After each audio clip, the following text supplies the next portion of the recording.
Hello everyone and welcome back to Every Heart Can Dance. I'm Kirill and today we're delving into super vital aspect of dancing which intertwines flexibility and precise control and balance.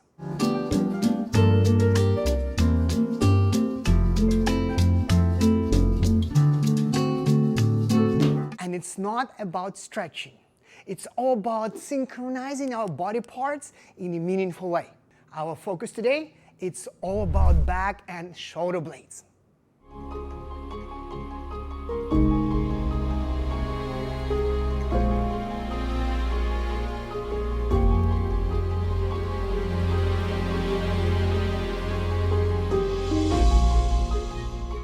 So let's uncover how mastering your shoulder blade action can transform your dancing. Now you might ask, why the shoulder blades? Why is back so important? Not only it is very beautiful and can demonstrate a lot of emotion through our back, but it's also very functional for us. When we're dancing, it's like a lid on a container with water inside. So when we're moving around, that water or the energy or the rhythm would not be spilled out and would not lose balance. So the shoulder blade allowing us to connect to the floor, to our feet, and keep the rhythm and energy inside the body. Okay, would you like to know how to do this? Let me show you. Alrighty guys, the main part of our back and shoulder blade action is actually our position. Our position needs to be in the way that it's aligned in the way that your back is connected to your feet. So imagine a half of a fruit, like an apple or a pear. And what we're doing right now, we just cut it in half. So there is a flat part and there is more curvier part. Yes, more rounder. So we're going to imagine that we're doing exactly with the body. How? I'm going to be pressing down to the floor with my feet. That energy rebounds and goes into my center, into the lower stomach area from the pubic bone and up. So, and all this part, internal organs, your intestines, are going to your back. So we're trying to keep our spine as straight as possible. It's not possible to completely straighten the spine naturally. There is always a curve. But that bottom part we can actually fill in, like so. Again, we're pushing down. All that energy is going inside our stomach and going towards the back. Imagine it's like a zipper from here up to our sternum. So now we need to make sure that this part is aligned on top of the feet, on top of the balls of the feet. So we're not falling back. I'm not going anywhere back like this, changing my position, but I'm pressing and breathing in, and now bringing my body forward on top. So not like so, but more so this way. Okay? So that's the idea. Now, from here, I will have 3 buttons. 2 in the back, 1 in front. The front one we already talked about. We have that zipper up to sternum, and now I'm going to press this part in so this part would not be falling out. The 2 at the back, right where your lowest back ribs, you're going to place on one side, on each side of the spine, your finger, and going to press it. So when I'm picking up myself here, I'm pressing it over.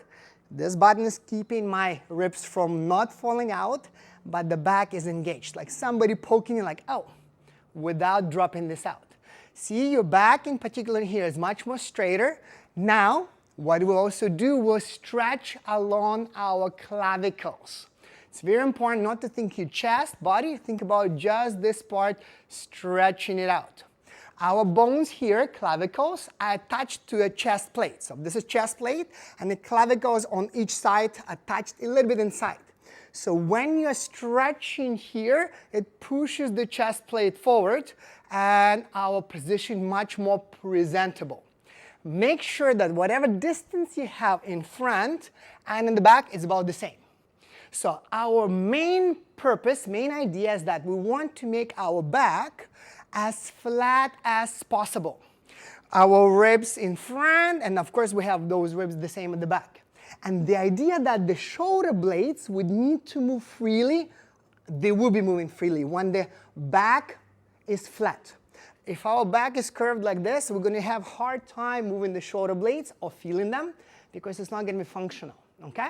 So the idea again, you're pressing down, that energy rebounds and goes towards the center, towards the back, Now I'm engaging buttons at the back, keeping one in front, and stretching the shoulders. Now, try not to tense it. Just try to stretch. It's all about feeling of elongation, not contraction. Not that's going to be having a hard time moving at all.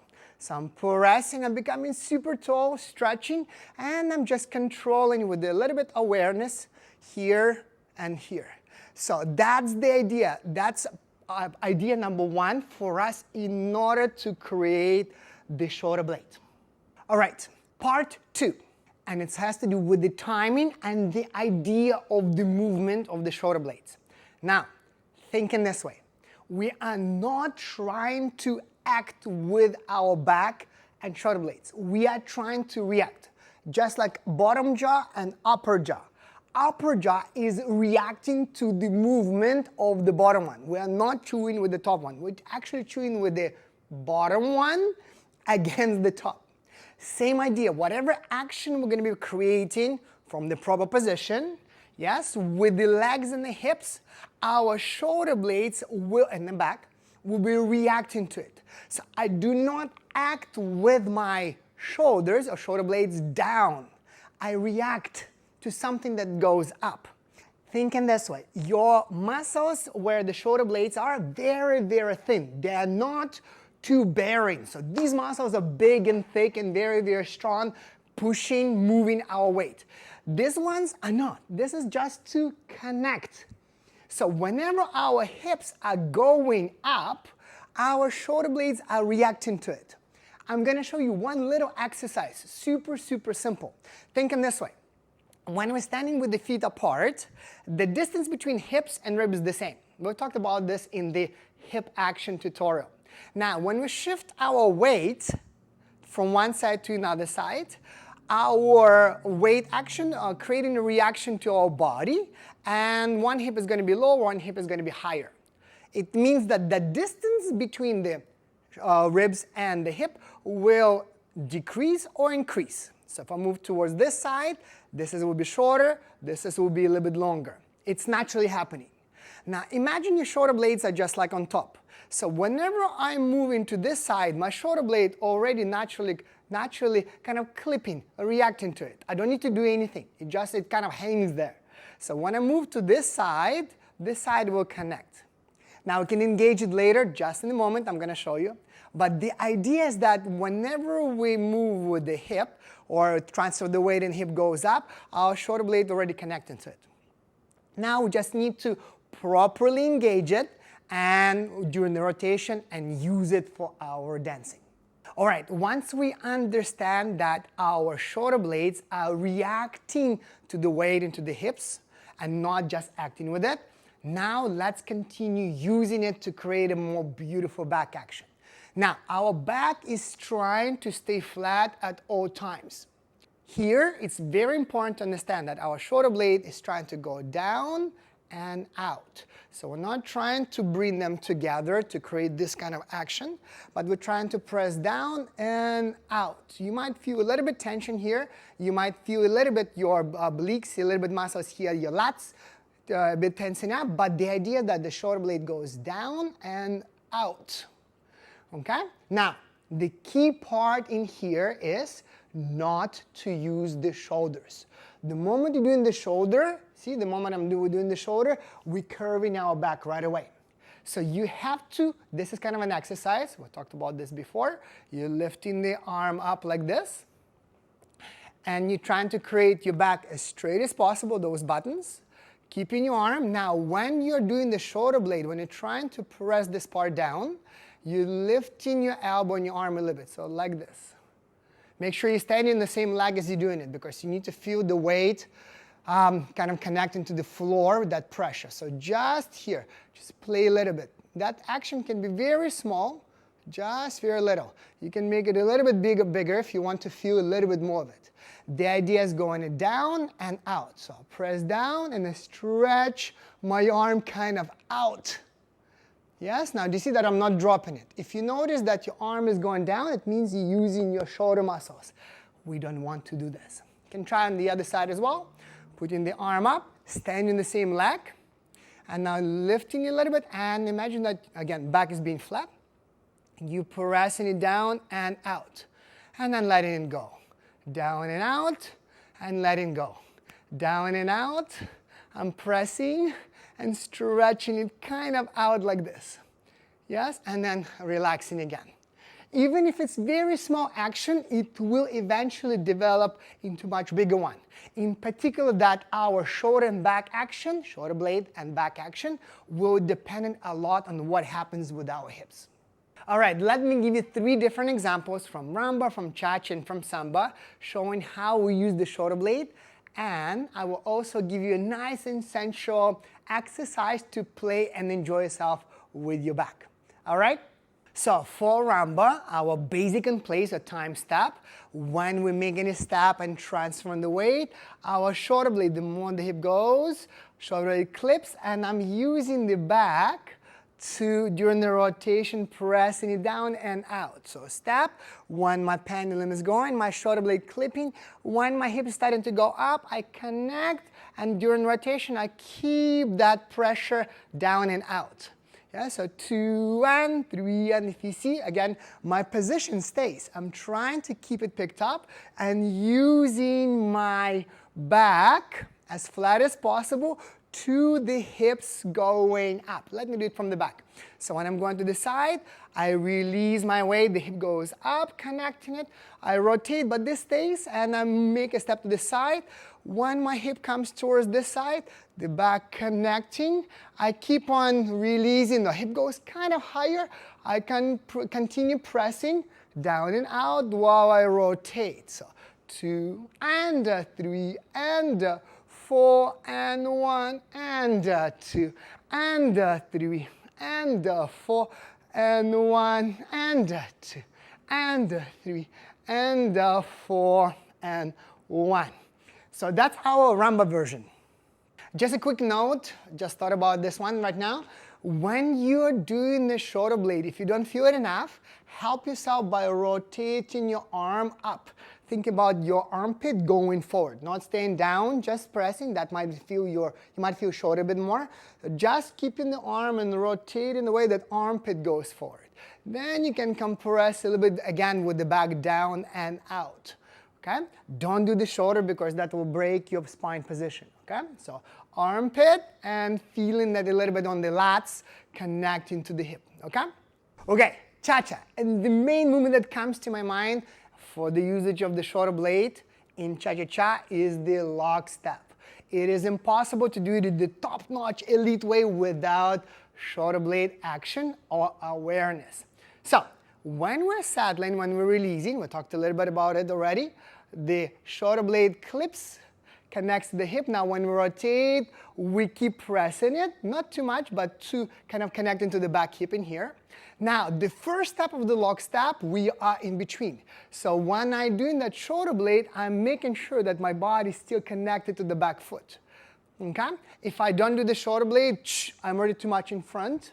And when I do lock, I'm keep on falling, will not be possible. So I'm connecting and cha. See, I'm still connected to the back foot because of that shoulder blade.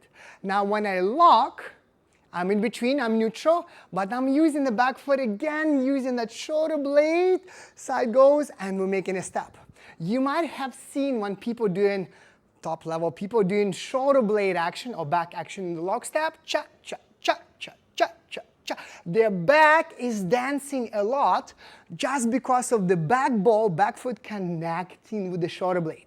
Again, it's not the shoulder, is the back part here. So if I were to saddle, rotate, cha, I'm connected here. Cha neutral, I'm still now re-engaging because of this back foot pressure going up.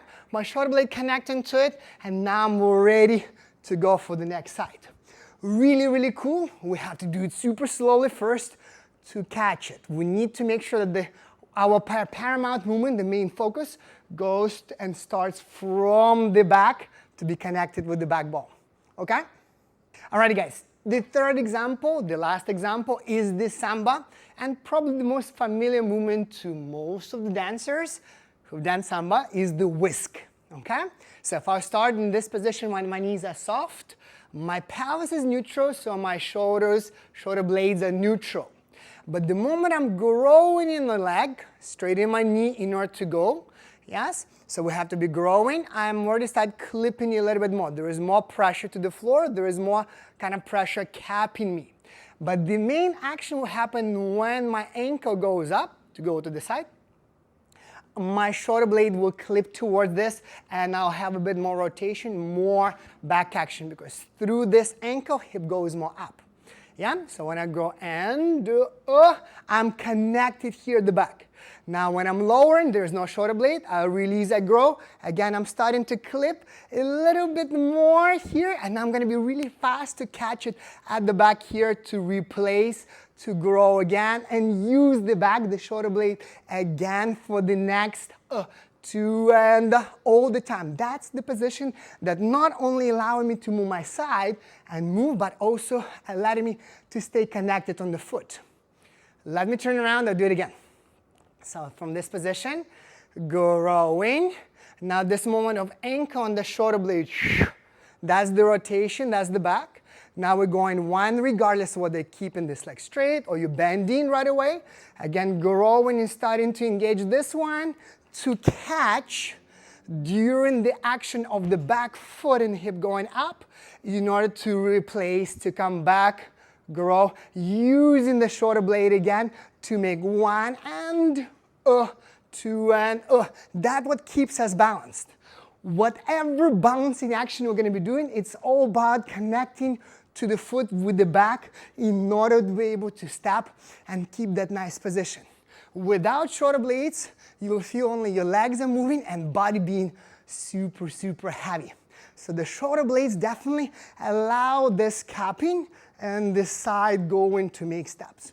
Really cool, just about that beautiful back action and proper timing. All right, last part for today. It's a pretty long tutorial, but I'm sure it's going to be very valuable for you guys. I'm going to show you an exercise to practice it. You can do it with music, you can do it without music. It's kind of from Rumba. You can do it for cha-cha, by the way, too. But it's like so. Feet together. I'm still picked up, just like we talked about earlier. You're trying to make this part straight, your buttons, and the upper part is straight. Your weight is on top of the balls of the feet. And guess what we're doing now? We are sitting down. Still allow your pelvis to be a bit more straighter. Don't tilt it too much back. Keep it straight, because we don't go too low.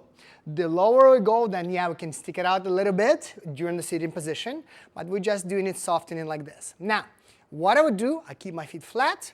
I'm going to create number 8, just like we normally do with the Cuban rock, with the Cuban action, but I'm going to be thinking about lifting my hips, lifting it up. It's almost like if I were to have eyes at the back, I would be blinking from one to another side, yes? So I'm thinking about squeezing my legs, lifting the hip.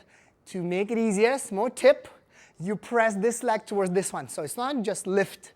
I press this leg towards one to lift it up and then rotate it. And I'm going to swing it back again. This leg will press down. This is up, rotate it. Up, down, up, rotate. This goes down, this goes up. Try not to move yourself too much out of balance. Try to make sure that you're still stretching your spine, even though you're pressing down, slightly soft knees, lifting hips, spine is still stretching. Your back is still straight. And now, towards that, we're going to squeeze up a little bit of our shoulder blades. Okay, so let me turn around. That's the same position. So that's what we started. You can just play with that. And now you notice the moment the hip is going up, your shoulder blade is pressing. Keep it straight, down and out, and rotate. Go, go. Squeeze, go, squeeze. So lift it as much as you can. You're going to be able to feel this a little bit more. If you're just trying to do only shoulder blades, very difficult because you don't feel that the pressure goes against. The moment you're lifting your hips and staying very sturdy down, you will feel shoulder blades too. Yeah? So try it again. So position, Keep your arms relaxed to the sides. Lift, compress, 2 and 3 and 4 and 1 and 2 and 3 and 4 and 1. Lifted, 4 and 1. Lifted, 4 and 1. Now, don't spend too much time there. The moment you feel a bit more soreness, back off. Those muscles are not supposed to be working too hard, too much. They're very thin, so do it very gradually to stay healthy, okay? And here it is, guys. Please remember your shoulder blade action is not just a pure mechanical movement. It's a vital link between the upper part and the bottom part that allows energy to flow up and down, and staying in the body. That's the flexibility in the flow that I'm always preaching about. Please practice it slowly, and I guarantee that your movement will become much more expressive, much more cohesive. It's a pure link to your beautiful arm action as well. Thank you so much for watching. Thank you for following. Please subscribe to the channel. Give this video a like, and I'll be looking forward to see you next time. Don't forget, every heart can and should dance. Bye now.